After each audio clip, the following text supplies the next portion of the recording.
Welcome back. You're watching Newsx. I am Rishabh Gulati. There's a debate raging in Parliament as it should. That's the place to be having debates. 18 hours, the Lok Sabha Speaker has said, if need be, to discuss the Women's Reservation and Delimitation Bills, constitutional amendments that are up before it. Then it goes to the Lok Sabha. Might be 12 hours more of debate. There are 30, 40 hours of parliamentarians debating the merits and demerits before it boils down to votes, numbers, representative democracy. They vote in Parliament on our behalf. But what do we think? Now, MK Stalin is out there burning the bill because he says the South will suffer even though the math ain't mathing there. At the same time, the Congress says, why do this all together? Why this delimitation? We don't trust you guys and your delimitation and your gerrymandering. And the BJP says, look, the arc of history is with us. What are you guys waiting for? Haven't we waited long enough? Let's get this done. Of course, we need more MPs. We have 1.4 billion people when there were 543 MPs as per the British House of Commons, because that happened to have 543 MPs. That's for a country of 60 million. It doesn't add up. We need it to happen. Here's a good chance. Let's do it. Let's get on with it. And just to be fair, everybody gets 50% more seats. Therefore, there is no concept of South and North, no population punishment or benefit, nothing. In fact, the number of men in Parliament will also will go up in real terms. So they can't be complaining either. So what's left? You shouldn't have any complaints, says the BJP. What do us, the people, think? So, for the past 24 hours, we have commissioned a telephonic survey. Here, ladies and gentlemen, are the results. On the Shri Shakti bill, we asked people, do you support 33% women's reservation in Parliament? I am not shocked that it's a unanimous vote, or nearly 88% of those we asked this question, which is 9 out of 10 people, said yes, this should be happening. I'm more surprised at the 12% figure. I thought that will be smaller. But there you have it. As big a survey indicative, aside of any statistical errors, anomalies, margins that survey pundits put aside, that's an emphatic verdict. Yes, there should be. So the most of this country, if not almost all of this country, wants this to happen. Okay. So now let's pick apart it. Should political parties, all of them, unanimously support the implementation of this reservation for women? Again, 9 out of 10, 88% people say yes, this should be passed unanimously. 2% have now gotten into two minds. Can't say, we don't know. And 10% say no, it's not required. It doesn't have to be unanimous. But the vast majority of those we've asked this question to, ahead of statistical error margins, as people familiar with polling would understand, is telling you unanimous, the country should deliver this. Now let's pick it apart a step further. Question number 3 on your screens. If any political party opposes the implementation of women's reservation, are you less likely to vote for them in the future? Which means that as the country watches Parliament and they see a political party voting against this, is that going to affect their support for that political party? The answer again is overwhelmingly yes, 69%. So that's 7 out of 10 people surveyed says yes, it will affect my voting choice. I'm less likely to vote for them in the future if they go against it. 30% say no, doesn't matter. This is not my be all end all for who I support. Now let's pick this apart a little bit further. The other side of the coin. Do you support expanding the number of seats in Parliament in all states, across the board, which is what it is? 50% seats everywhere, more. Have a look at that figure. 85% of the country surveyed says yes, we need more members of Parliament. Now, while you could say that the near unanimity on women's reservation was a done deal, and you could say there is some scope of debate in this conversation, but the survey result says no. Most people agree the logic that we can't have the same number of MPs that the UK does just because they had them in when we were founding our republic in 1950. Now let's pick this apart one last time. Question number 5. Would you like to see other countries? And the nearest country that we have that has a mandated women's reservation and has achieved parity, with all due respect and regards, is not the most populous country in the world. It's Rwanda. Okay. None of the major democracies with large populations, not the US, not Canada, not UK, none of them have a mandated reservation for women in their parliaments. Again, 83% of Indians polled say yes, other countries should take a leaf from our book. They should follow us and get this done. Okay. So now let's recap and then put this to our guests. Question number 1. On the principled premise, do you support, number 1, do you support women's reservation in parliament? 9 out of 10 people say yes, no surprises. Number 2, should there be a unanimous vote by all political parties in support of women's reservation? It's a near unanimous yes from those surveyed in India, that yes, political parties should be unanimous over this. Number 3, but what if they are not unanimous? What if they vote against it? Will you remember and punish them? Will you less likely to vote for them in the future if you see them trying to scupper this bill? 7 out of 10 say yes, it will affect my voting choice. Mark that. This is perhaps the most relevant in this conversation which is going on in our parliament right now. Then number 4, what about delimitation? Do you want to see more seats in India's parliament? Again, 8.5 out of 10 say yes, yes we do. In fact, they are so proud of the measure that we want other countries to be also, which is point number 5, to be having minimum 33% reservation in parliament. Now let's open up this conversation. That's where the poll stands. Shamravi Shrain joining us on the broadcast. She is a lawyer and activist. Ambassador Veena Sikri, who spent a career in civil service, and Rashmi Samant joining us on the broadcast. Ambassador Sikri, now here we are. We can do the fine tooth comb and we can split the hairs, but it boils down to premises. Very difficult for anybody, not even the politicians, to argue that they have a problem with 1/3 women in parliament. So now they're splitting hairs, but what about delimitation? Why these MPs, census, why not Muslim women? Why can't we do it this way? What about the caste? What about the southern states? So we are now going down that argument. Do you think that in the end, we are just doing a debate for the sake of a debate, and in principle, this all makes sense? No, I think that it's a tremendous move by the government to push for actual implementation of the decision to have 33% reservation for women. And I think it's a great gesture maybe to the men that they are linking this with the increase in the overall seats in parliament and the delimitation exercise, because then, you know, the overall number of men will go up. Well, that's one way of looking at it. But I think that it's a tremendous gesture. It's a great necessity to have this. We need this confidence boosting for women, because there's been a lot of legislation in favor of women, a lot of programs in favor of women, welfare schemes in favor of women, but we still know that for women's empowerment, this will be a tremendous boost, because women will be fully confident that they will have their say in parliament in every constituency, in every part of India.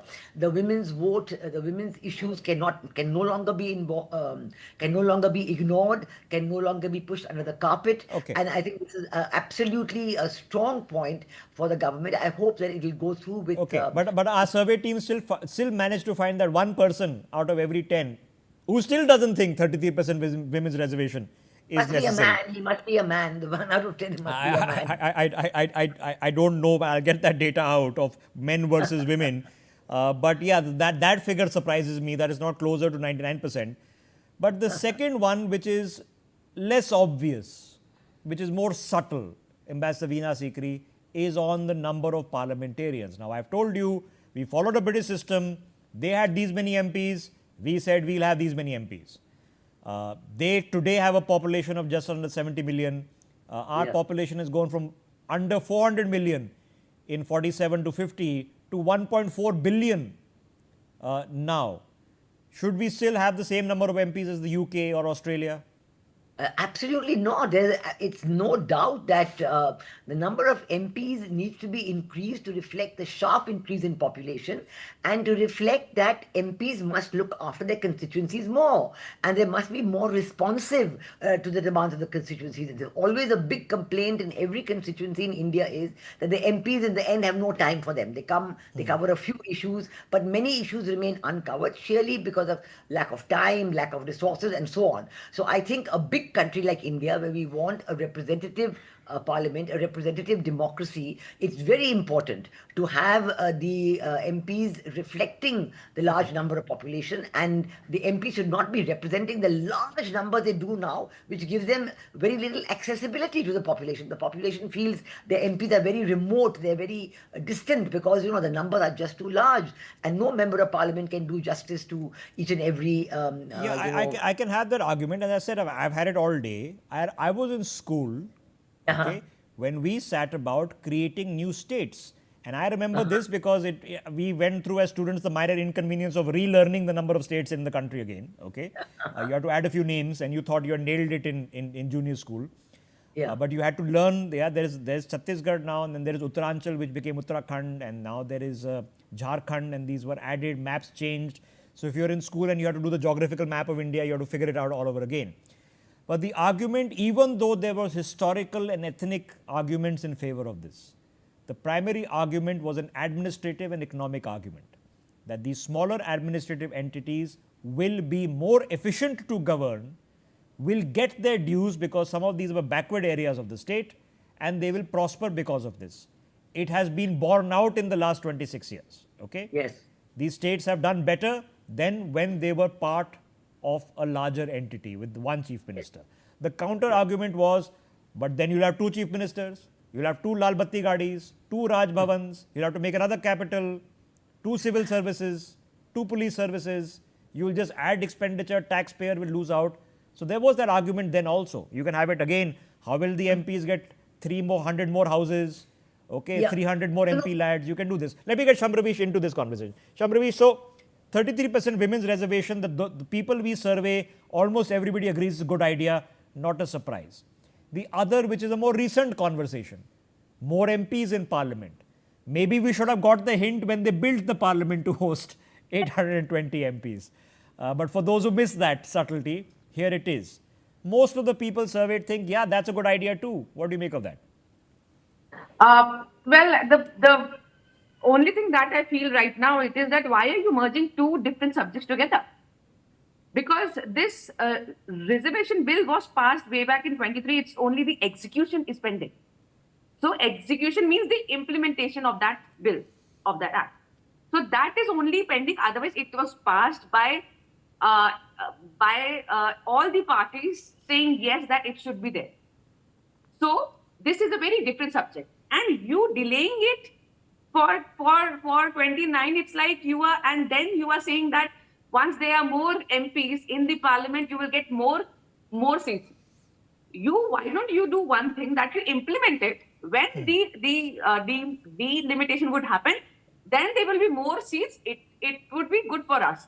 But you can't say that you have a toffee. Look, you will get this toffee, but in 29 you will get a bigger toffee. You give it to me right now. Let us see how it feels. I'll tell you from real experience. You do it. Wait. Finish it off. For the delimitation, what you're saying, this is a good thing that is happening, that it should happen. But it should not happen only in Lok Sabha, it should happen in the Rajya Sabha as well.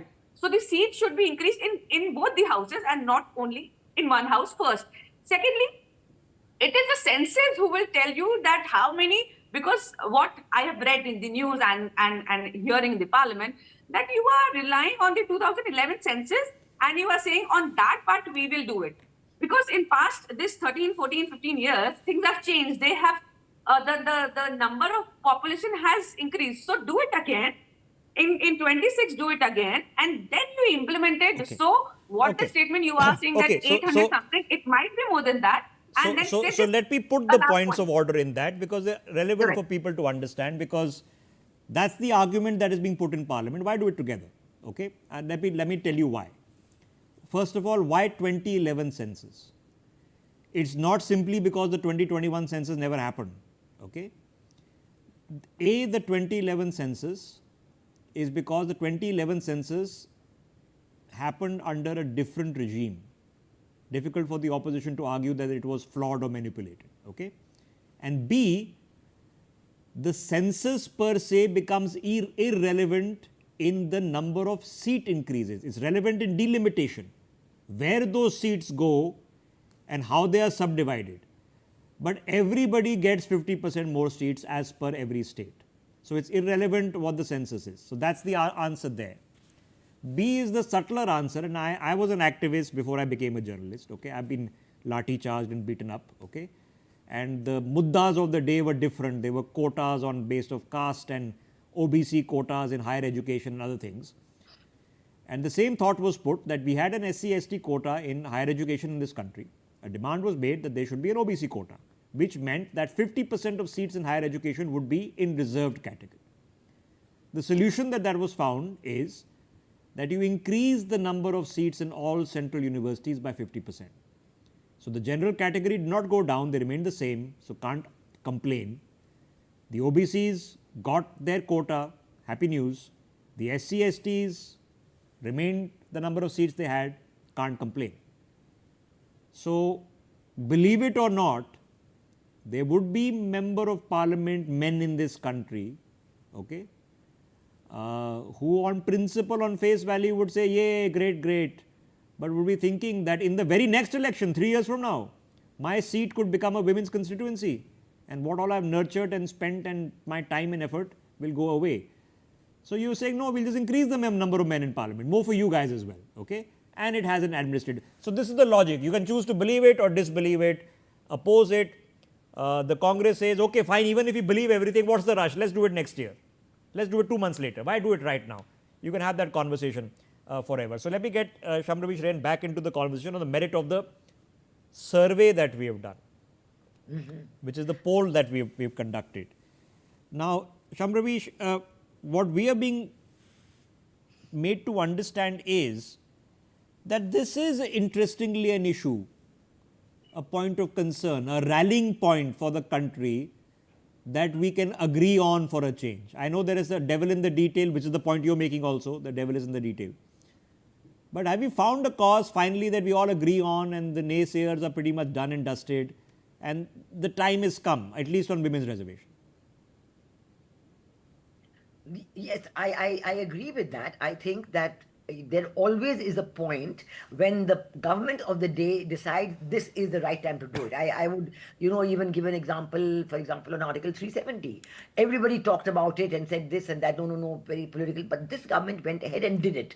And it turned out to be the right decision. I think just like that, every sensitive issue has a moment when the government of the day considers it's right.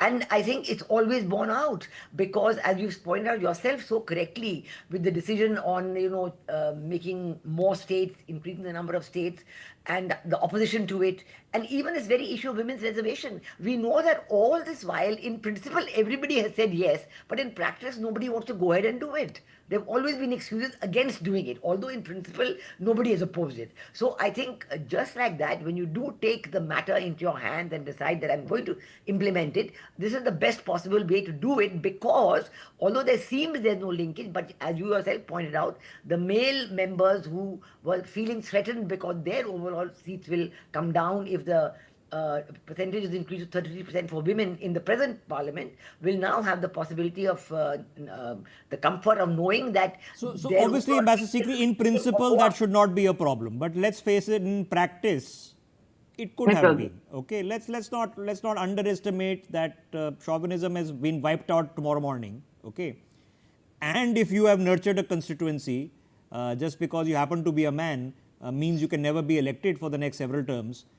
That's a consideration. So in principle, it should not be, but let's accept it. In practice, it's probably made it a lot easier for some of these political parties who are led by men or the men members of parliament to say, hey, why not? No, but there are ways of going around it. For example, every constituency, like the person who is scared that his constituency is going to go to a woman, it need not be every time. It can be a revolving system. That means in any state, if today 20 constituencies are reserved for women, then next time it will be another 20. It won't be the same 20. So a particular person need not feel worried that, oh, in this constituency, no point for the men, there's nothing for them to do here. No, it need not be like that. Just like there's a system of rotation which can be worked out. There are many ways to make everybody feel comfortable. Okay, And, okay. and just think about it, that the women in that particular constituency who really are feeling very ignored, and I think rural women in India have a huge catch up to do. And the only way to do it is to focus on getting more representation for them so that they can look at their own issues. Okay. Otherwise, it's not working All out. right. I want to address one more matter because you've seen this in the past. We have 50% reservation since the 1980s in the Panchayati Raj system for women sarpanches. Hit and miss. I won't say perfect. Okay. But we've seen women politicians before. Okay. We've seen the Rabdi Devis of the world. All right. So how do we avoid Shamrabish Ren, the issue that is almost cliched of the past, that you reserve a constituency for a woman and that woman just happens to be the man's wife or his sister or his daughter, and the power behind the throne remains exactly the same? How do we change that? Make a proper plan out what and how it will be done, how it will be implemented. And of course, put some points over there. There should be strong pointers that this thing should not happen, and ECI should actually keep a track of it. That it's not just eyewash that the reservation has been done, and it is just an eyewash, and the family members of that particular powerful family is only actually coming in the parliament. So that is something that a floor plan needs to come up, and the government needs to discuss it in the parliament, that this is how a proper way it will be implemented. So since the way you have explained it, that yes, I think that delimitation, if it's done together, then I think that there won't be any kind of a controversy in terms of the men making this statement that that their seat has been taken away. It could be one of the reasons for the ruling government to right now proposing this bill. I honestly think, whether you like or dislike the government, I don't think this is about that. I honestly think I'm just saying that they've tried to find a genuine formula. Anyone. Yeah, I No, I honestly don't think that dislike they've tried to anyone. find a I'm just genuine saying- please all formula. Okay. No, Yes, that's what I'm saying. That's Yeah, what I'm it's- saying. That if what you have explained, if that is the point, so this is a very good point that they are doing Yeah, it's a please all formula. together. That look, now the men can't complain also. None of the other let's keep it proportional, so no states can complain कि हमारा ज़्यादा उनका कम, because then it will never end. So let's have a please no, all but then- formula. Right, but then my actually concern is that what if this delimitation does not get passed, or for whatever reason, because this is a new subject in the parliament. It will take little time for the arguments and all, so it will take little time. So when something is passed already in the parliament, so why not implement it so that things could start up? I understand that you want to avoid conflict Yes, between and some between people your are own making party exactly and that your argument, that you just implement it in 543 and then you do the Yes. constitutional amendment, then you do Because delimitation. Why I am saying this is because once this will happen, take it from us. There will be a PIL that will be filed in the court. Someone or the other will Yeah, actually file it is, and but we don't want it to be I think stalled. It took many years. look, would it be reasonable to say that if you are the BJP and you would want to take political mileage out of doing something good, yeah, why not? That's what you're in for politics for. Okay, so let's not say that Yes. everybody's holier than thou. But I genuinely believe that this is a please all formula. If it is to be done, were it to be done, best it be done quickly. That's William Shakespeare. Yes. Okay, so may as well do it. I don't think the BJP would have called this special session of parliament in the middle, literally, of elections taking place in the country if they were underconfident of getting this passed. Yes, It yes. would be very embarrassing if it were to fail for the government. So I think they have the numbers and the support is there. That yes, there are histrionics because some have to oppose for the sake of opposing. They can't come and say, Narendra Modi, great job. We are with tum aage badho, hum tumhare saath hain. Okay, so they have to do it, but most likely they'll walk out and the vote will pass. So it most likely will happen. So something good will come of it. And yes, I think yes, it will be very positive, and I think that even the problem that you mentioned, that what happened with the panchayat reservation, that the wives and the sisters came up. This is a lesson for the politicians and political parties. They should discourage this practice. No, but that's my totally. question, Veena Sikri. How is that then not stage one? We've only got 3 years, okay, which can be a very long time in politics. But in the life cycle of politicians who served well into their 80s and 93 years is not a lot. Is Yeah, it but not going to be inevitable that the first bunch of politicians, the first time MPs we'll see in 2029, and there'll be hundreds of them, will most likely be women who already have some political family sort of dynasty kind of logic? Is that not inevitable?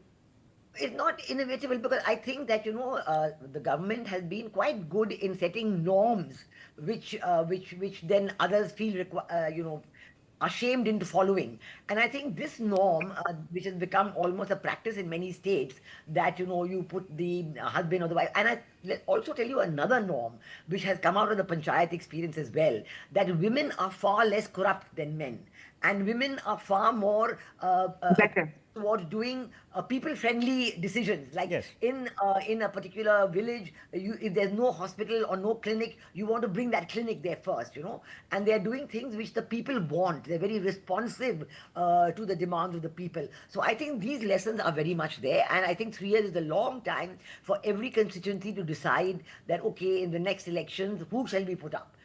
Shall we go for the easy way out and have the son or have the sister or the wife of the present MP, or shall we look more seriously into it and choose somebody who will pass? So my last question, Shamravish, do you think then, come day after tomorrow, that there are going to be a bunch of late teenagers or early 20 women, young women, probably some in college, fresh out of college, going, you know what, this is an option, it's a real option now. Okay, I can get into politics.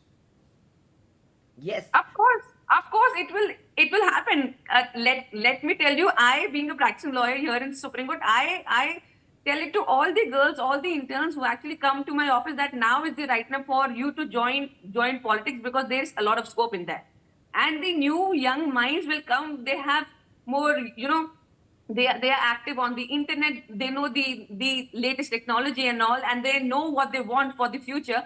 So it would be easier for them also to understand, and it would be a great opportunity for the new and the younger minds to come up. So it is a good chance for the younger lot, for the lawyers, for the doctors, those who think that this is a very dirty game. But now it would be a very clean game, considering that it would be a completely new space for the girls over there. For And the I think that's what in the end it has to be about, okay? Because this is going to outlast all of us, our conversations. And in a democracy, you have to have the conversations, okay?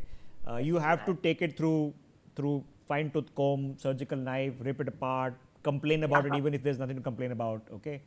It's part of the process. But I think something good is happening, and a please all formula has been found, because if you try to do honestly the process of delimitation as the constitution mandates, which says that every vote has equal weightage. So if the northern states have more population, so then they get more number of seats. If you try to do it that way, it would be unfair, and B, it would never happen. So this is a please all formula. Good, it's happening, and let's hope it happens. Shamravish Jain, Ambassador Sikri, as always, thank you. Hopefully we come back day after tomorrow and have this conversation with something to celebrate. See you in a minute.